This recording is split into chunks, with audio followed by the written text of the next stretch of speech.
Assalamualaikum hammaga. Bugün ham Xudo xolasa yana bir fayzli xonadonimizning eshiklarini bitkazib o'rnatib berdik. Ko'rib turganlaringiz beri общий 5 eshik o'rnatib berdik. Korona svetda razmerlari 90 220 bo'ldi. 5 eshigimizdan razmeri standartni.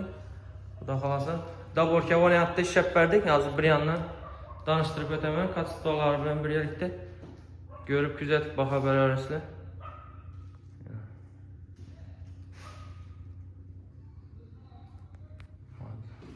Arka tarafını gösteririz. Mana daborga variantda bo'ldi, xudo xolasa.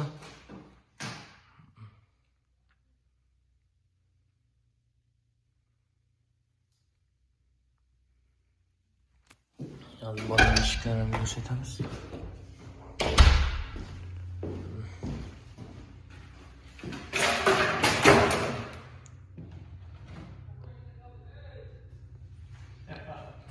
Sonra kuzatib boraverasizlar. Korona svetda motiv variantda, kirilmagan variantda ishlab berdik. Eng qalin materiallardan.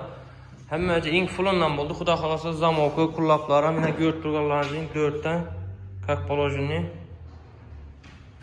Bandan bir eshikimiz. Daborga variantda.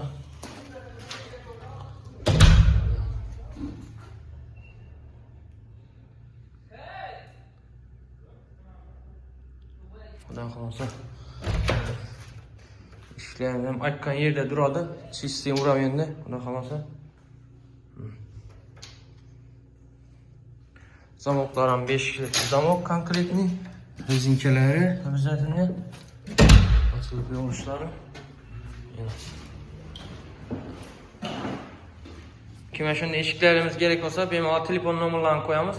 Aloqaga chiqib bog'lansangizlar, kelishtirib uzatib beraveramiz. Bularning narxiga keladigan bo'lsak, 1.700.000 so'mdan shu 7 eshik 62 koronalarda ustanovkasi ichida dabor bo'lsa 750.000 so'm plus daborna qo'shiladi.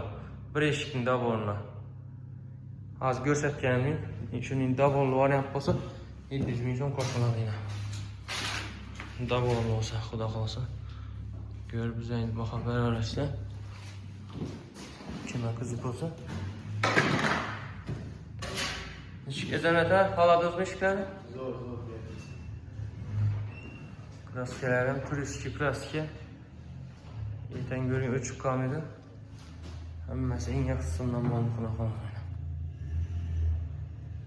Kanalga abone bo'lib qo'ysangiz, shu eshikning uzatilish, o'rnatilgan jarayonlarni har xil turida bor. Ko'rib kuzatib, zakaz beraverasizlar.